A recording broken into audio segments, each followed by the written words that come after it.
Have you ever said something, perhaps desiring to sound thoughtful and intelligent, and then upon reflection, thought that what you said didn't go the way things went in your head?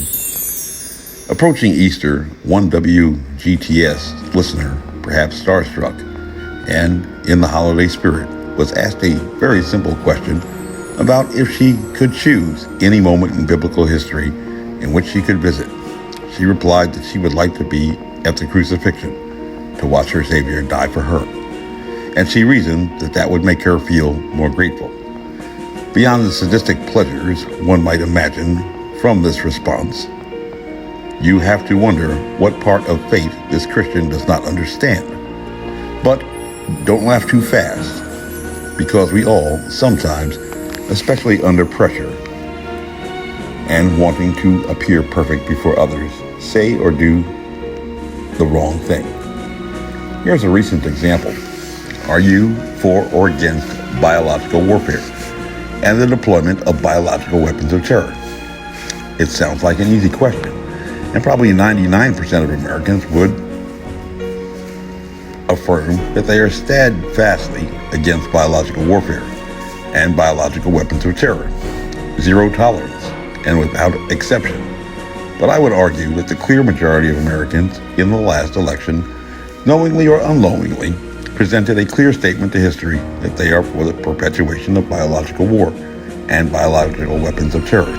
And I would posit that it is because very few persons have a full comprehension of the operative terms. For instance, define acts of terror.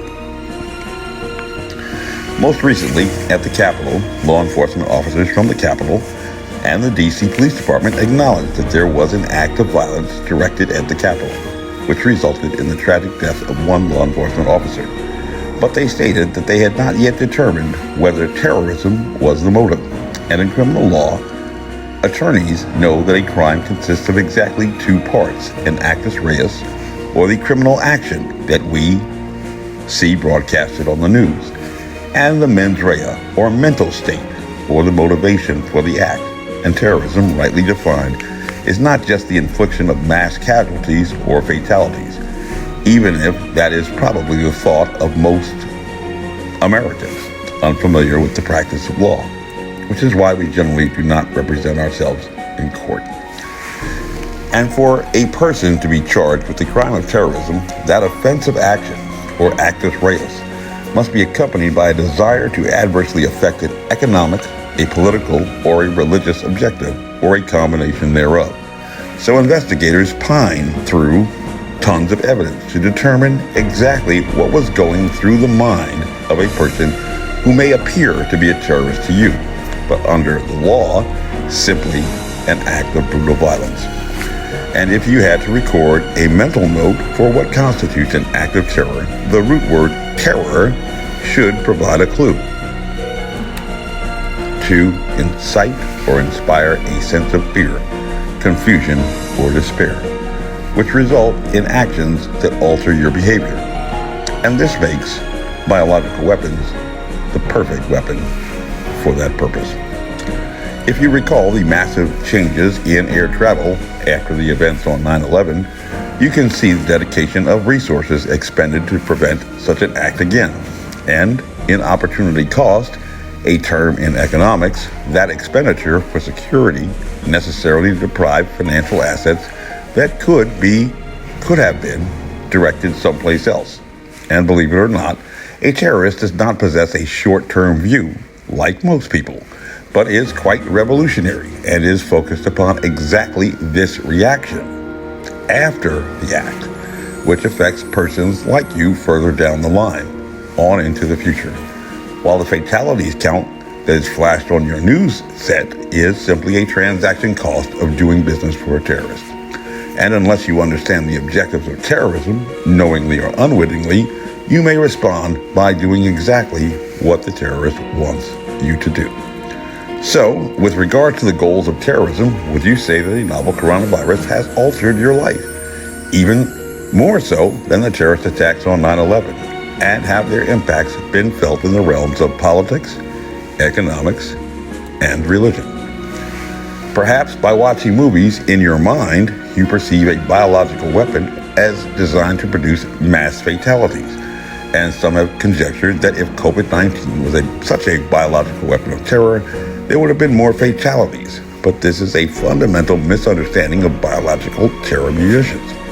And their deployment, which historically, dating back to the Assyrians, has always been surreptitiously deployed, extending the most essential element of even conventional warfare into practically infinity: surprise. The longer that you believe that you are addressing a natural phenomenon, you provide the terrorist a free hand to continue to perpetuate the myth that they are not responsible for your suffering. You actually open the door. Distinguished from most chemical munitions, like riot agents and blister agents, such as tear gas deployed during protests, the victim of a biological weapon will experience a delayed symptomatic presentation, extending out beyond 3 or maybe even 4 days or more. So the victim will not even realize that he has been attacked until the exposure to the pathogen runs through the incubation period and proceeds to symptomatic indications and asymptomatic signs of infection. And this delay serves to enhance the feelings of impotence, confusion, and despair, even fomenting distrust of others who may have infected you. Divide and conquer is older than Caesar. And so, a person who truly wanted to eliminate biological warfare would not have flatly rejected the proposition out of hand just because it sounded to you like a crazy conspiracy theory, but rather would have engaged in a scientific method, gathering the facts to formulate and test the hypothesis, to refute that possibility, or in the alternative, to endorse the conclusion that COVID-19 was or was not a biological weapon of terror. And by the way, a scientist reads science reports.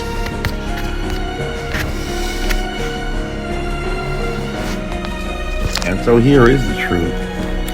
My name is Major Mike Webb.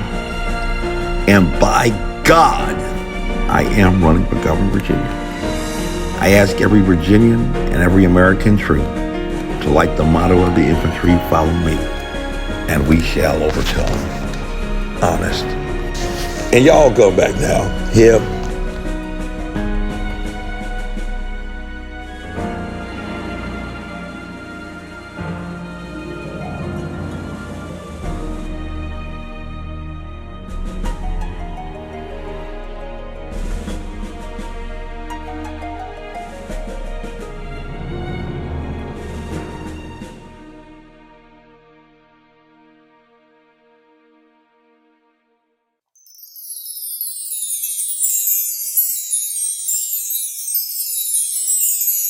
This advertisement was authorized by Mike Webb.